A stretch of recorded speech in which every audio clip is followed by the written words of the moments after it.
Hello everybody. आज जो topic हम कवर करने जा रहे हैं वो है प्रिंसिपल्स ऑफ टॉर्ट लायबिलिटी, जिसमें हम कवर करेंगे damnum sine injuria, injuria sine damno, principle of vicarious liability, volenti non fit injuria, strict liability और एब्सोल्यूट लायबिलिटी को।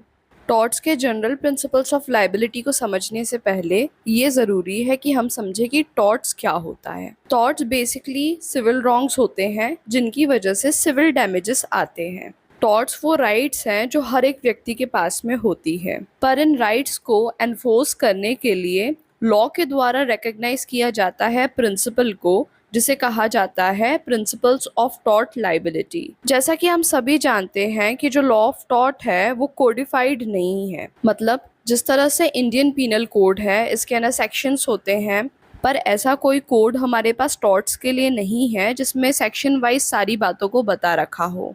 अब जो कि लॉ ऑफ टॉर्ट्स कोडिफाइड नहीं है, इसलिए हमें रिलाई करना होता है प्रेसिडेंट्स और जूरिस्प्रूडेंस पे, ताकि हम बेहतर तरीके से टॉर्ट्स के प्रिंसिपल्स को समझ सकें। Principles of tort liability, although ज़्यादातर जो प्रिंसिपल्स हैं टॉर्ट लॉ के वो ओरिजिनेटेड हैं इंग्लिश कॉमन लॉ से, पर जब यहाँ पर बात आती है कि हमें इंडिया में इन प्रिंसिपल्स को इस्तेमाल करना है, तब इनमें मॉडिफिकेशन करके इन्हें इस्तेमाल किया जाता है ताकि भारतीय समाज की जो लोकल रिक्वायरमेंट्स हैं उन्हें पूरा किया जा सके। टॉर्ट्स के जो सभी प्रिंसिपल्स हैं ज़्यादातर वो इंग्लिश लॉ से लिए गए हैं। अब वहाँ का समाज अलग है, वहाँ का रहन सहन अलग है, वहाँ के लोग अलग हैं। उनका लॉ अगर हम यहाँ पर एप्लीकेबल करेंगे तो वो सही नहीं होगा। इसलिए जब लॉ ऑफ टॉर्ट को अप्लाई किया जाता है तो यहाँ पर इन प्रिंसिपल्स में कुछ मॉडिफिकेशन कर दिए जाते हैं यहाँ पर अप्लाई करने से पहले।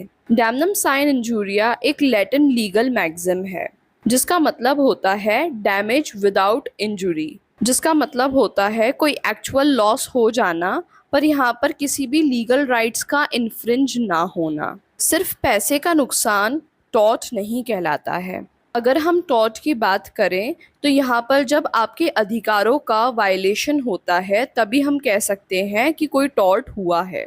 तो अगर सिर्फ पैसे का नुकसान होता है पर आपके किसी अधिकार का वायलेशन नहीं होता है तो हम ये कह सकते हैं कि यहाँ पर टॉर्ट कमिट नहीं हुआ है। अब एग्जाम्पल के लिए हम ये कह सकते हैं कि एक व्यक्ति था, उसने सड़क पर दुकान लगा रखी थी और वो फल बेचा करता था। ऐसा वो काफ़ी सालों से करता आ रहा था, लेकिन एक दिन एक व्यक्ति आता है और उसकी फल की दुकान के पास में अपनी फल की दुकान खोल लेता है।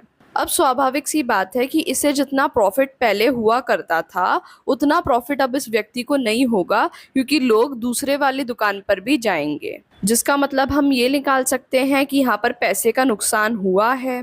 पर हम यहाँ ये नहीं कह सकते हैं कि यहाँ पर फल वाले के किसी अधिकार का वायलेशन हुआ है। इसलिए ये जो सिनेरियो है ये लीगल डैमेज या फिर टॉर्ट नहीं है। डैमनम साइन इंजूरिया का जो प्रिंसिपल है वो यही बताता है कि अगर पैसे का नुकसान हो पर किसी अधिकार का वायलेशन ना हो तो उसे टॉर्ट नहीं माना जा सकता है। अगला प्रिंसिपल है injuria sine damno. Damnum sine injuria से बिल्कुल विपरीत बात करता है इंजूरिया साइन डैमनो का प्रिंसिपल।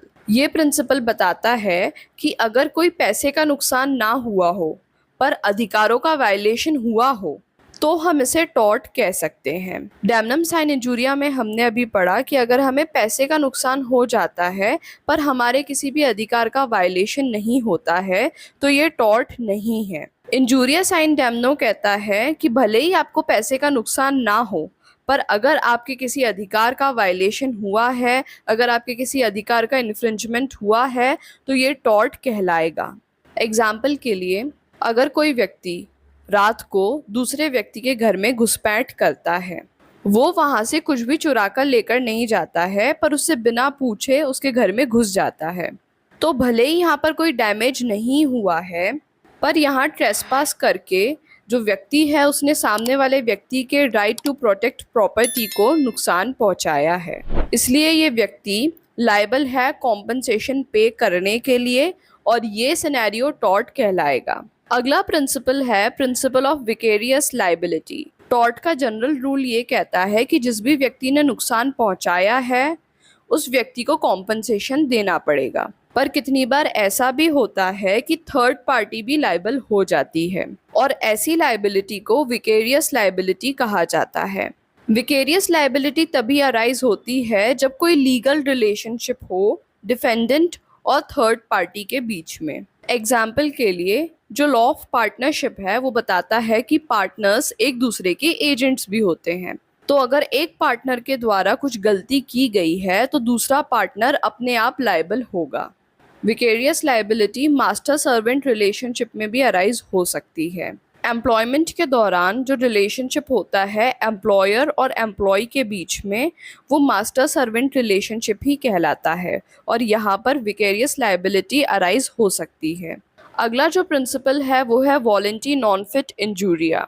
कभी कभी ऐसा भी होता है कि अगर कोई व्यक्ति ऐसा है जो किसी कार्य को करने के लिए अपनी कंसेंट देता है तो कभी कभी उसको आगे नुकसान भी हो जाता है। ये जो कंसेंट है, ये कंसेंट ऐसी भी हो सकती है कि जो व्यक्ति है जो कंसेंट दे रहा है वो ये बात जानता है कि इस कार्य को करने में आगे डैमेज हो सकते हैं, उसके बावजूद वो अपनी इच्छा जताता है कि वो ये कार्य करना चाहेगा। ऐसा व्यक्ति जो पहले से ही जानता था कि जिस कार्य के लिए वो कंसेंट दे रहा है, अगर वो उस कार्य को करेगा तो आगे उसको डैमेज आ सकता है, तो ऐसे व्यक्ति को फिर कोई कॉम्पनसेशन नहीं दिया जाता है क्योंकि वो जानता था कि डैमेज हो सकता है, उसके बावजूद भी उस व्यक्ति ने उस कार्य को करने के लिए कंसेंट दी है। एग्जाम्पल के लिए कुछ लोग क्रिकेट देखने के लिए स्टेडियम पहुंचे और वहीं एक किसी व्यक्ति को अचानक से क्रिकेट बॉल आकर लग जाती है।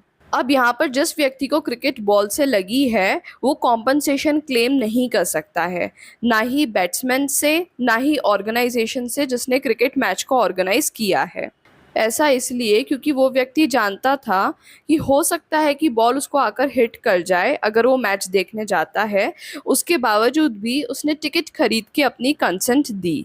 अगला प्रिंसिपल है स्ट्रिक्ट लायबिलिटी और एब्सोल्यूट लायबिलिटी। ये जो प्रिंसिपल्स हैं ये बिजनेसमैन और इंडस्ट्रीज पे लागू होते हैं जब उनकी कमर्शियल एक्टिविटीज़ की वजह से पब्लिक को नुकसान होता है। ये बेसिकली इस बात को बताते हैं कि लायबिलिटी कभी कभी तब भी अराइज हो जाती है जब जो करने वाला व्यक्ति है उसका ऐसा करने का इंटेंशन नहीं था और ना ही उसके द्वारा कोई नेग्लिजेंस किया गया है या फिर ये कोई लापरवाही है। लापरवाही और इंटेंशन के ना होने के बावजूद भी कितनी बार किसी व्यक्ति की लायबिलिटी बन जाती है और इसी बात को बताता है ये principle. Strict liability. Strict liability का जो प्रिंसिपल है वो ये बताता है कि अगर किसी बिजनेस की कमर्शियल एक्टिविटी की वजह से किसी को नुकसान होता है तो यहाँ पर जो कमर्शियल एक्टिविटी करने वाली कंपनी है उसे यहाँ कॉम्पनसेट करना होगा उस व्यक्ति को जिस व्यक्ति को नुकसान हुआ है। ये लायबिलिटी तब भी अराइज होगी जब जो कमर्शियल कंपनी है उसके द्वारा सारे प्रिकॉशंस लिए गए थे कि कोई डैमेज ना हो। ये कंपनी ये कहकर नहीं बच सकती है कि हमारे द्वारा कोई भी नेग्लिजेंस नहीं किया गया, ना ही हमारी इंटेंशन थी कि हम सामने वाले व्यक्ति को नुकसान पहुंचाना चाह रहे थे। अगर नुकसान हुआ है तो यहाँ पर कंपनी को कॉम्पनसेशन पे करना पड़ेगा। रायलैंड्स वर्सेस फ्लेचर के केस में यही हुआ। एक व्यक्ति के मिल से पानी दूसरे व्यक्ति की माइन में एंटर कर गया। कोर्ट के द्वारा डिफेंडेंट को यहाँ लायबल माना गया, हालांकि डिफेंडेंट की कोई गलती नहीं थी, गलती यहाँ पर कॉन्ट्रैक्टर की थी। Absolute liability. अगर किसी व्यक्ति के ऊपर स्ट्रिक्ट लायबिलिटी इम्पोज किया जाता है तो यहाँ पर उस व्यक्ति के पास में कुछ डिफेंसेस भी मौजूद होते हैं। एग्जाम्पल के लिए व्यक्ति ये कह सकता है कि जो डैमेज आया है वो किसी नेचुरल कैलेमिटी की वजह से आया है और नेचुरल कैलेमिटी उसके कंट्रोल से बाहर है। स्ट्रिक्ट लायबिलिटी में तो आपके पास में डिफेंस रहता है, पर जब बात आती है एब्सोल्यूट लायबिलिटी की तो यहाँ पर आपके पास में कोई भी डिफेंस नहीं रहता है। स्ट्रिक्ट लायबिलिटी में जो डिफेंस है उसको इस्तेमाल करके आप कॉम्पनसेशन को एस्केप कर सकते हो, पर जब बात आती है एब्सोल्यूट लायबिलिटी की तब तो आपको कॉम्पनसेशन पे करना ही पड़ेगा। एब्सोल्यूट लायबिलिटी तब अराइज होती है जब कुछ हज़ार्डियस एक्टिविटीज़ हो जाती हैं। एग्जाम्पल के लिए भोपाल गैस डिज़ास्टर एक एब्सोल्यूट लायबिलिटी का एग्जाम्पल है। अब आप सभी के लिए एक क्वेश्चन है, अगर सर्वेंट की गलती के लिए मास्टर को लायबल माना जाता है तो ऐसी लायबिलिटी को हम क्या कहेंगे? Strict liability, vicarious liability, tortious liability या फिर एब्सोल्यूट लायबिलिटी? आप कमेंट सेक्शन में इस क्वेश्चन को आंसर कर सकते हैं।